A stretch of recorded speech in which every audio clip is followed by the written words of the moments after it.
I'm Gilda Cobb Hunter, a member of the House. I represent Orangeburg and Dorchester counties.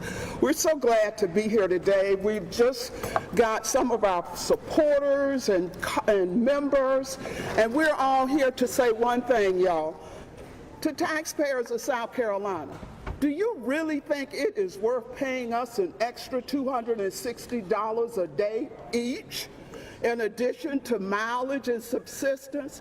Do you think it's worth it to the taxpayers of South Carolina that it's going to cost us almost $60,000 a day to come back here and talk about abortion and banning abortion when we could just as easily have done this in January?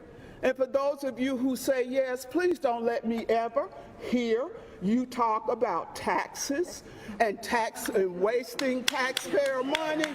Don't ever let us hear you say that. I've got some of my colleagues who want to address you. I'm going to ask Representative Heather Bauer, then Representative Beth Bernstein to come before you and say what's on their heart. Thank you, Rep. Bauer. Thank you, colleague. Hi, I'm Rep. Heather Bauer. I represent House District 75 here in Richland County. I'm going to be really short and sweet because, as she just mentioned, it's costing us a lot of money to be here. And not only is this a complete waste of our time, we've already decided on this back in February. This is a complete invasion of our privacy. Our freedoms are at stake, our personal liberties. This is about making sure that politicians stay out of my family decisions, out of my doctor's offices, and also out of my bedroom. This is about women being forced to carry dead babies to term. This is about 10-year-olds being raped by their father and having to carry that child. This is about women being full citizens in our state.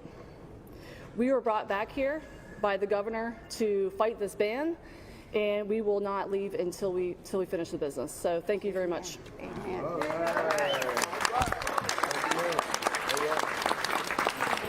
Hello, for those of you who don't know me, my name is Beth Bernstein. I serve in the South Carolina House of Representatives, obviously. That's why we're standing here today. And I represent a district here in Columbia in Richland County.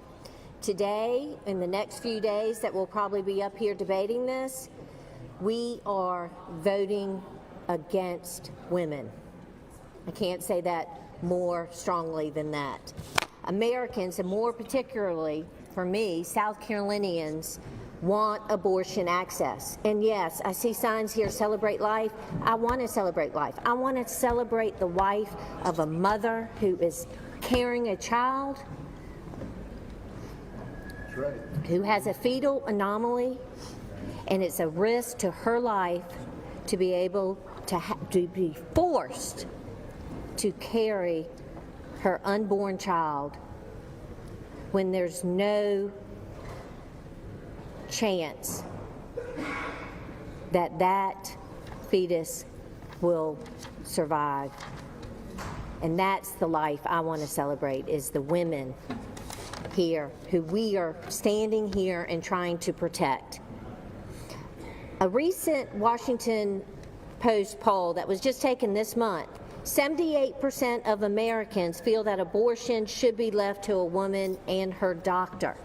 78%. Only 18% feel that it should be regulated by law. And we're here for days spending money when only 18% of South Carolinians or Americans want us to regulate abortion. So why are we here debating this issue when we know this is not what we want as women and men? No one, especially the 170 members of the South Carolina General Assembly, who, by the way, are comprised mostly of men, should stand between a woman and her doctor. Banning abortion is not protecting a woman's health, because the health risk of pregnancy are 14 times more dangerous than an abortion.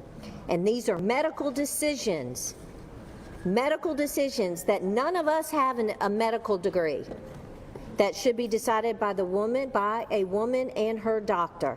Choices that pregnant women should be able to make independent of the legislature. Thank you for being here. It's going to be a long today. We have no intention of pulling any amendments.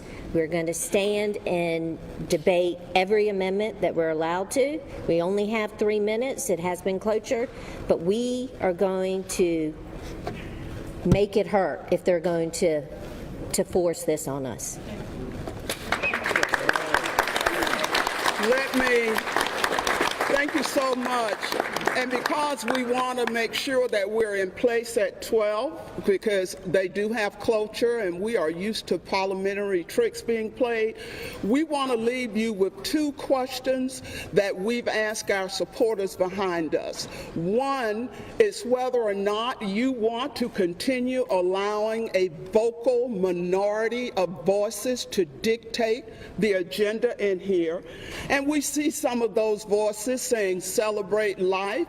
We welcome those of you with the sign saying celebrate life to join us when we try to do something about gun violence, which is the #1 cause of death of children in this state. We also say to those of you who are out there in the sound of my voice, if this issue is important to you, if you believe, as over 75% of South Carolinians believe, that the issue of choice is between a woman, her family, and her position, then what we are saying to you is that this will not change unless there are changes in the Senate and in the House. Our message to those of you out there who this is your #1 issue, you will have a chance come March 16th of next year through March 30th of next year to file to run for office either in the House or the Senate. Make no mistake about it. This is not personal. This is business. We know a lot of you have Republicans who are friends, who are relatives, who are really good people. What we're saying is that if those friends, relatives, and good people don't have the intestinal fortitude to put a thumb in their spine and voice your position on these issues, then sadly, in the minds of some, they will have to find something else to do with their time. And so we encourage you to do that. We'll very quickly take any questions. Here's the bottom line. We are clear that nothing we will do in here is going to change the votes of the people who want to force their position and their choices on women and girls and deny them the opportunity to make their own choices. We know that, but here's what we also know, that nothing easy is worth doing for the most part. If it was hard, if it was easy, everybody would be doing it. What we want you to know is that the men and women behind me are not interested in just going along to get along, and these seats don't mean that much to them that they've got to sacrifice their personal positions to go along with the party line. The good thing about being a Democrat is that we've got pro-life Democrats and we have pro-choice Democrats. But the beauty of being a Democrat is that we don't tell people how to vote or we're going to throw them out the caucus. We don't do that. So y'all, we here for the long haul. Let's get rolling, soldiers. Thank you so much. All right, that's it.